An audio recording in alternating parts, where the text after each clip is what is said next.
How often have you heard the phrase, "It's crazy at work"? You have probably even said it many times yourself. For many people, it has even become normal. But why is that? Why should it be normal? Work should not be crazy. It should not make you stressed and irritated, because stress does not just stop the moment you are off work. It follows you home. It bleeds into your life, infecting everyone around you, spreading like a virus. It affects your personal life, your relationships with your friends and family.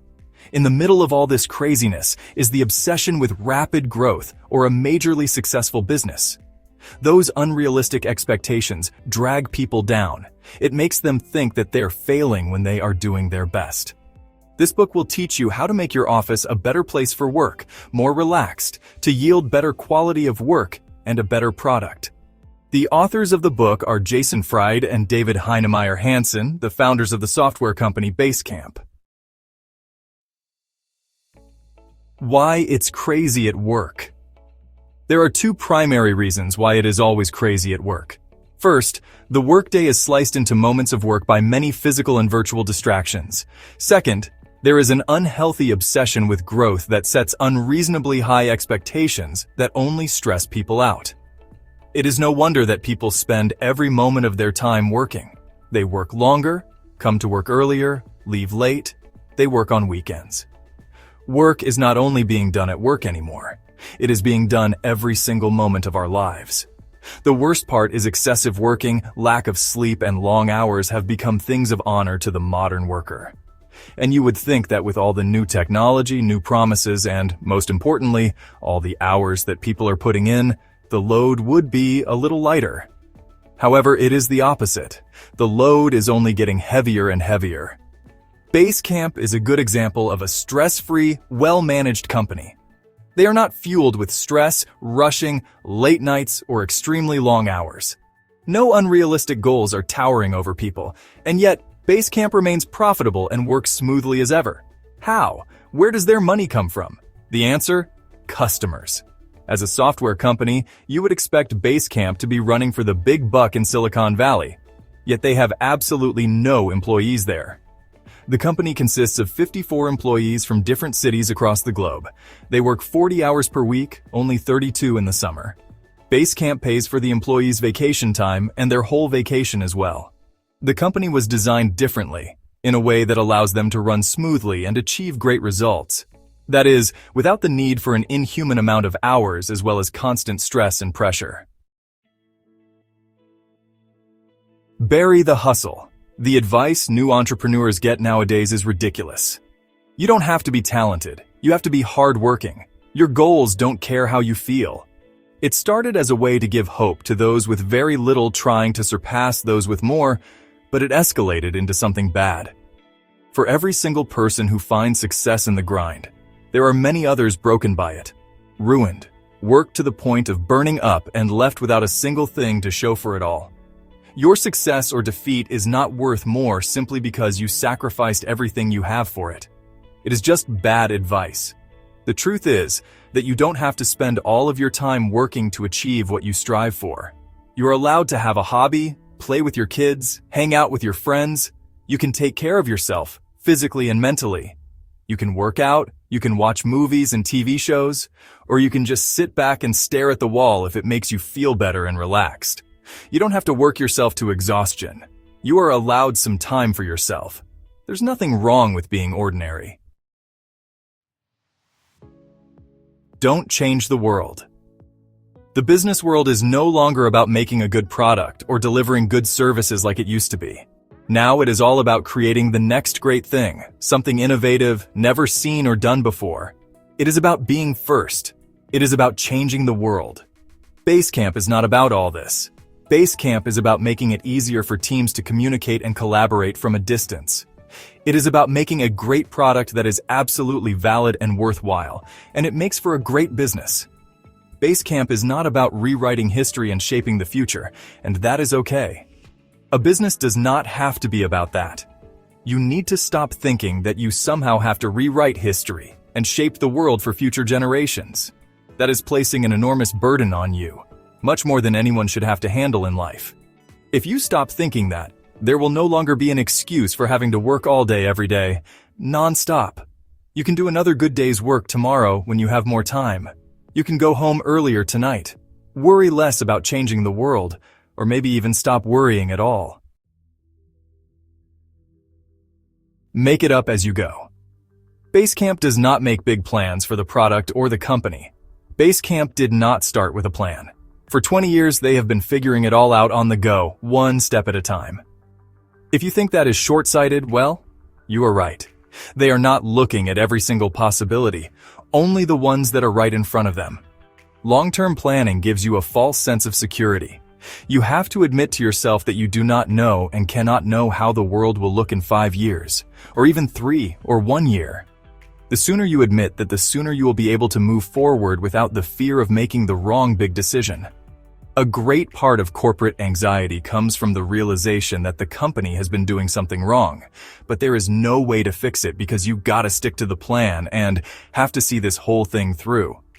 The business owners should realize that bad idea is a bad idea, and seeing it through just because you have started it is a waste of time, resources, and your own mind. At Basecamp, every 6 weeks or so they hold a meeting and decide what to do in the next 6-week period. That is the only plan they have, and it is working wonders for them. With a shorter plan, you can change your mind very often, which is very relieving. It lifts the stress off your shoulders. Basecamp simply believes that it is much better to steer the ship in thousands of little inputs instead of a few grand ones, and they are right.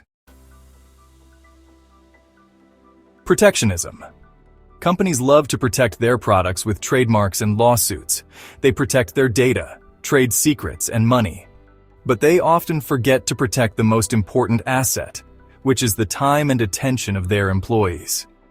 Companies spend these assets as if they were infinite, yet they are amongst the scarcest assets a company can have. Basecamp takes upon itself the responsibility of protecting the employees' time and attention. For example, at Basecamp, they do not have status meetings. These are conferences where one person stands up and speaks about some plans, then he sits down, and the next person does the same. It is all just a massive waste of time. While it may seem like an efficient strategy, getting everyone together at the same time is not only inefficient, it is costly. Keeping 8 people in a room for an hour wastes 8 whole hours that could have been used productively. Instead of holding status meetings, Basecamps ask their employees to write daily or weekly updates on the company website for other people to read through when they have the time for it. In this way, Basecamp saves dozens upon dozens of hours and afford more time for their people to concentrate on their work and use their time most efficiently to ensure quality output. Don't cheat sleep. The people that brag about working late hours and trading their sleep for work are usually the ones that do not have any accomplishments to show for it. Trading your sleep for extra hours at work is not worth it. Science has long ago proven that sleep deprivation has negative effects on your intelligence and creative thinking. The lack of sleep is literally making you dumber. You may not notice it, but the people you work with certainly will. Despite all this, it is still somehow seen as heroic to sacrifice your own sleep time for the sake of work and finishing what you have started. When you are sleep deprived, you don't only become short on intelligence and creativity, you also become short on patience, understanding, and tolerance. It hurts your colleagues at work as much as it hurts your family members back home. Lack of sleep turns the nicest person ever into the biggest jerk on the planet. It affects people differently. Some people need more patience in their life and at work than others. Managers need empathy. They need understanding for their employees. They cannot work well if they are short on it. If a manager becomes short-fused, it affects the whole team. A great night of sleep ensures a great day of work. If you are well rested, you will achieve much more in a shorter period than a sleep-deprived person would in a much longer time frame. Of course, sometimes you cannot reschedule something. You cannot move every deadline. Sometimes you have to put in an extra hour or two and sacrifice one night for finishing the project, and that is okay. It is just one time. You will only feel the consequences the next day, not in the long run. Continuous sleep deprivation will completely mess up your productivity and thinking, but with a single night, you can manage. Ignore the talent war. Talent is not a scarce resource worth fighting over. Drop the idea that talent is something that needs to be ransacked. It has to be grown. If you had the most beautiful flower in your garden, it would die if you had not taken proper care of it. But if you work hard on creating the best possible environment, all your flowers will turn out beautiful. At Basecamp, you will not find any superstars that they had taken or stolen from other companies. But you will find a number of talented people. Most of them have been working for the company for many years. Basecamp has almost no talent from popular areas such as New York, the Bay Area, or San Francisco. Not because they don't think there are many talented people there, but because they know there are a lot more talented people everywhere else. For example, Basecamp has a wonderful designer from Oklahoma, a brilliant programmer from Toronto, and an amazing customer service worker from Tennessee. None of them had previously worked at big companies. Basecamp doesn't ask for people to have a diploma or a degree. The company wants them to have experience and actual work. Basecamp hired many of the best people because of who they would become, not because of who they were before being hired. Calendar Tetris. The shared work calendar that most of us use today is one of the most destructive inventions. So much depends on it, and so much gets ruined because of it. At Basecamp, getting on someone else's schedule is a tedious process that requires direct negotiation. It is not an automated convenience where anyone can open everyone's schedule and just plant their flag at the first open slot that suits them. In most companies, everyone can see everyone else's schedule. Their calendars are never private. When you look at your work calendar, many things are put there by your coworkers rather than by you. When you make it so that it is convenient and effortless to change someone's calendar, you will find that people's time will get sliced up. If you make it so anyone can easily invite 5 people to a meeting and make it reserve the first open slot, the number of unnecessary, time-wasting meetings will skyrocket. This game of calendar Tetris is easily dismissible by saying, "But it is just an invitation."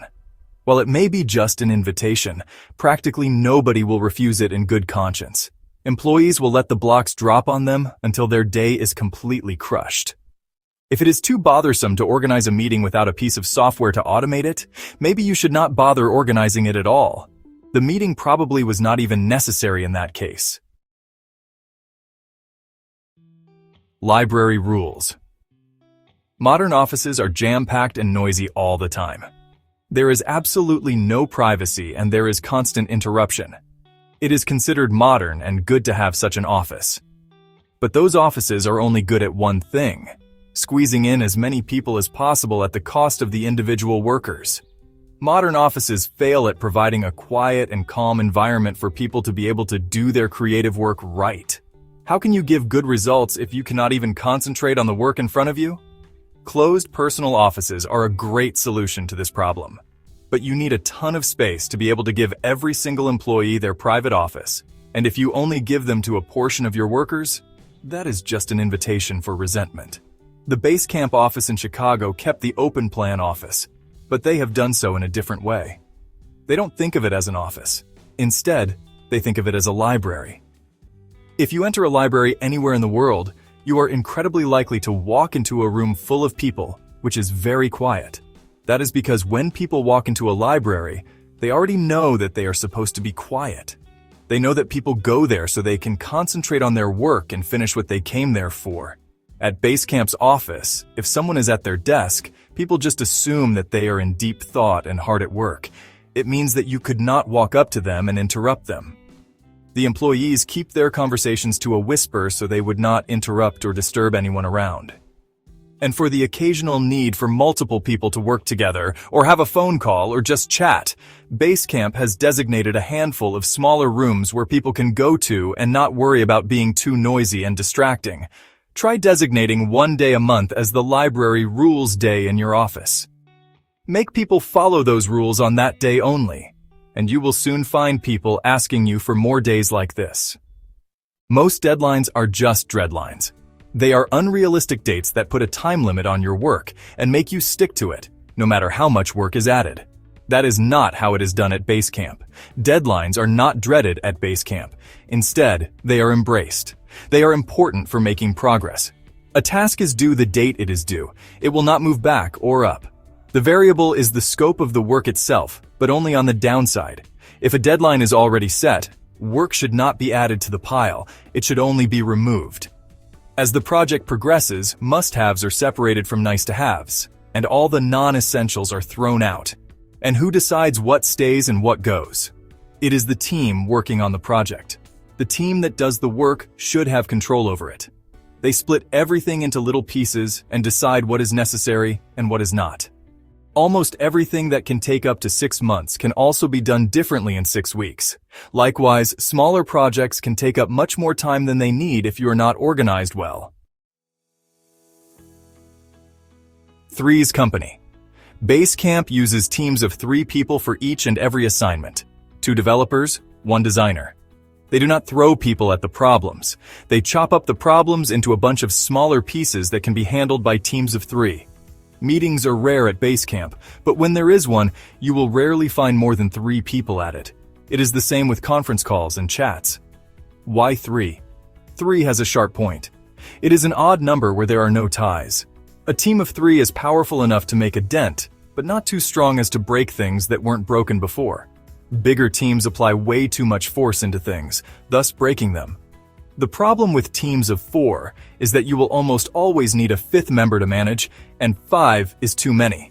6, 7, 8 or higher is way too much, and it will make simple things complicated.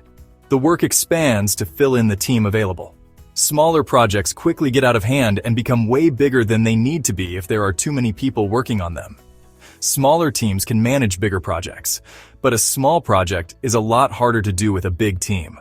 Small teams are often what is necessary. Occasional big things are great, but progress is best achieved in a bunch of smaller steps. Big teams can easily overstep. Teams of 3 are honest. They require trade-offs. Most importantly, teams of 3 allow for better communication and coordination. 3 people can talk directly and honestly with each other without introducing hearsay into the play. It is a lot easier to coordinate 3 people than it is with 4 people, let alone more. 3 is the golden ratio. Conclusion. In this book, you learned the proper ways of organizing a business. You learned how to make a working dynamic that increases productivity and quality of work without stressing out the individual. Stress tampers with the results. You learned how stress affects the product and how people can get stressed way too quickly in today's offices. This book taught you how an office should work for all the employees to feel comfortable working in it. It taught you what it is that major companies fail at and all the effects those failures have on how the employees can concentrate on their work. It showed you that too many things are normal today that can actually hurt the productivity of your team and lower the quality of your product. You learned that employees today can easily get way too stressed by unrealistic expectations and deadlines.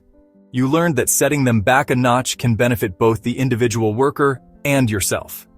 You have also learned that work should not be valued more than your health. You do not need to cut back on your sleep and your own life just because you think that you should finish the project first. Work can be really stressful. Stressing over it leads to poor performance and quality of work. You need to let your employees rest.